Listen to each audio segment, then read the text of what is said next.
কোরআনের মধ্যে আপনার কোন জিনিসটা না ইনশাআল্লাহ বলে দিব। তো সমস্ত নবীদের কালেমা আপনার ছিল লা ইলাহা ইল্লাল্লাহ মুহাম্মাদুর রাসূলুল্লাহ, কিন্তু আমার আকা মাওলা বিশ্ব নবী সাল্লাল্লাহু তাআলা আলাইহি ওয়াসাল্লামের কলেমা ছিল লা ইলাহা ইল্লাল্লাহ ইন্নী রাসূলুল্লাহ। জোরে বলুন।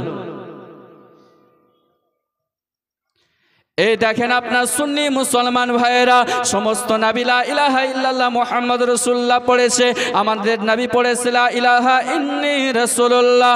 ওগো আমার বন্ধু সোনামানিক, তাহলে ওই নবী মুস্তাফাকে ভালোবাসতে হবে, ওই নবী মুস্তাফাকে আপনার মুহাব্বত করতে হবে।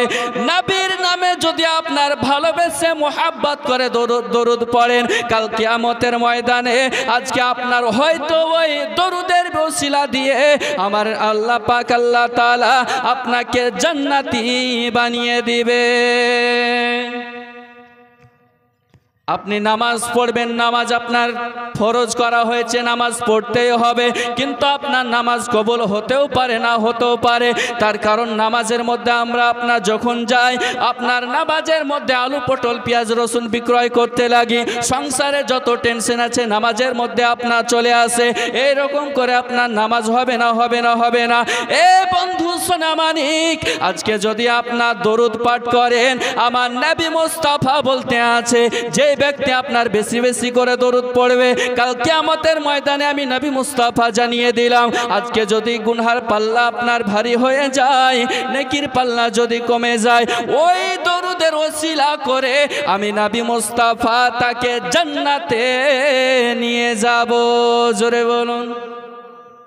কে মন যদি দিতে হয় নবীকে দিও, ভালো যদি বাঁচতে হয় নবীকে বাঁচো। আহা মন যদি দিতে হয় নবীকে দিও,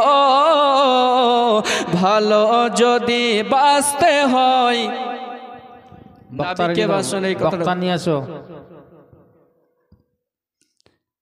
ভালো যদি বাঁচতে হয় নবীকে বাঁচো, মোদের দুঃখ বেদনা নবী সইতে পারে না। ওগো মোদের দুঃখ বেদনা নবী সইতে পারে না। ওগো ওই নবীজির মুহাব্বতে দরুদ পড়িও।